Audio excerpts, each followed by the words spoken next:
It seems everyone on the northern Cheyenne reservation has a story. It was the coroner that came in there. So we're not going to do an autopsy.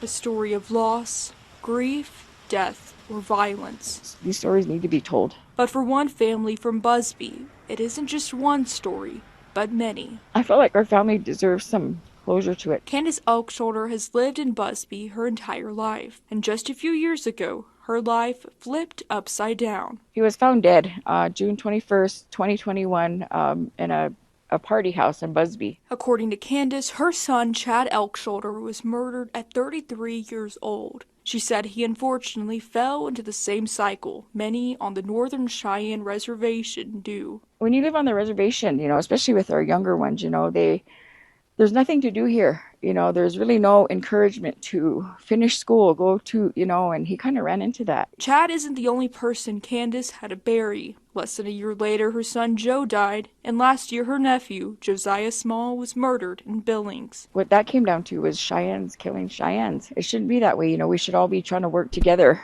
But now Candace and her family, after yet another death, are putting their heartbreak into action, organizing a meeting Friday highlighting violence on the reservation, following the unfortunate death of Candace's cousin, Thomas Rockroads III. I just really felt strongly about this because Charlotte, his mom, is my aunt, and that was her only son. I was so excited. I was 10, and I wanted a sibling so bad, and it was the best day of my life. Lori Rose says Thomas's older sister remembers the day that he was born, the traumas in his life, and the day that he died in the hospital after he was jumped on the reservation. For 12 years, we've watched my brother suffer from his brain injury, and it was just hard to see because that was our brother. After all this heartbreak, the family is asking tribal leaders, the BIA, local law enforcement, and the community to put an end to the violence once and for all. Look out for each other.